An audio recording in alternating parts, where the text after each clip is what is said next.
I love you, Lord, and I lift my voice to worship you, oh my soul. Good afternoon, friends, on this wonderful Wednesday.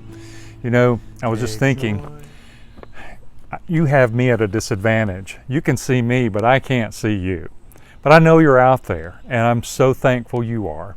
And I pray that what we say and sing this evening is a blessing to you and through you to others. I have a question. Do you know, can you tell me, without looking, without cheating, without consulting Google, what hymn number 212 is in the 1991 Baptist Hymnal? Well, back in 2007, Phil Christensen was a worship pastor at a church in Sandy, Oregon, and he wrote an article on hymn number 212 in the Baptist Hymnal, which is written by Laurie Klein. He writes, "A remote mobile home gleams faintly in the crisp autumn sunrise. Within that metal refuge in the high deserts of central Oregon, a young mother is having her quiet time with the Lord. Her toddler is still asleep. Her husband is a full-time student in college. They are surviving on $400 per month. They have no home church, no friends nearby, and she doesn't drive. Even the expense of a long-distance phone call, remember those, might leave them without milk or bread in weeks to come." Such is the backdrop of Laurie Klein's classic praise song, "I Love You, Lord," written in 1974. It was a very hopeless time, a very depressed time, she remembers. "I felt the poverty of my own life keenly at that point, both emotionally and physically. That morning I was so empty," she says, recalling her time with the Lord. "I knew I didn't have anything to offer him. I asked if he'd like to hear me sing. If he would just give me something he'd be in the mood to hear."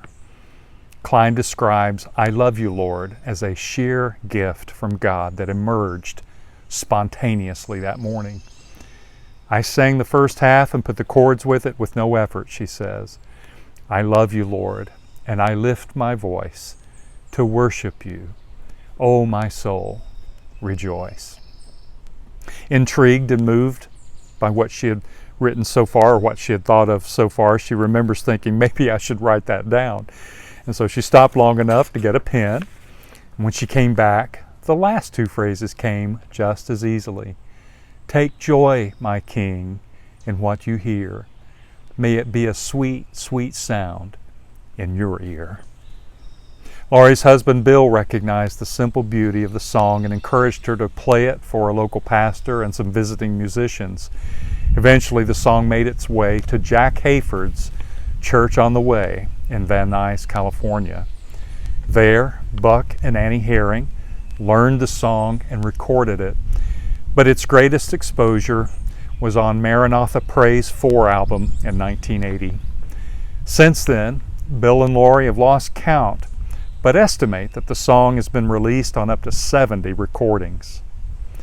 "I Love You, Lord" has emerged in at least a half dozen dialects, but Laurie especially enjoys a pidgin English version that starts, "Me like a you, Papa God." Pondering the enduring popularity of this classic, she says, "I feel like God not only gave me the song, but He kissed it."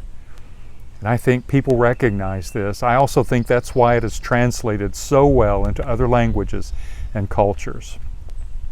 Now, 61 years old, Laurie Klein is more driven than ever by a thirst for intimacy with God. God has placed the phrase, "prepare me a place," on her heart as a personal theme. We're called to prepare room for Him, Laurie explains. We must be prepared to meet Him no matter who we're talking to or what we're doing, whether we're worshiping in church or worshiping with all the tasks that make up our day. That, she has come to understand, genuinely makes a sweet, sweet sound in God's ear. The psalmist writes, "I will be glad and rejoice in your unfailing love, for you have seen my troubles. and you care about the anguish of my soul. I want us to sing, I Love You, Lord. And I've taken the liberty, I hope Laurie doesn't mind, of adding a couple of verses that I think will be meaningful to you. And I pray will bless you and through you others today. God bless you.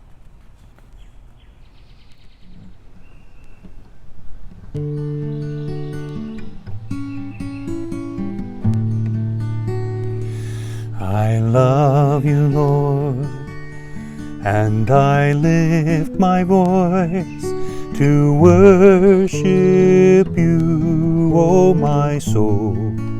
Rejoice, take joy, my King, in what you hear. Let it be a sweet, sweet sound in your ear. We love you, Lord, and we lift one voice to worship you, O your church, rejoice. Take joy, our King, in what you hear. Let it be a sweet, sweet sound in your ear. He loves you, child, and he lifts his voice to comfort you, lonely soul, rejoice. Take joy and sing, all your prayers he hears. They are all a sweet, sweet sound in his ear. I love you, Lord, and I lift my voice to worship you, O my soul, rejoice. Take joy, my King, in what you hear. Let it be a sweet, sweet sound in your ear.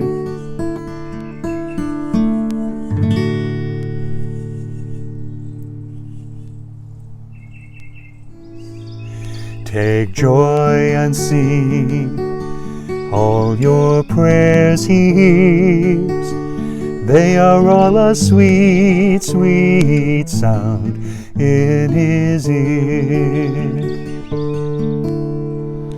I love you, Lord, and I lift my voice to worship you, O my soul, rejoice. Take joy, my King, in what you hear. Let it be a sweet, sweet sound in your ear.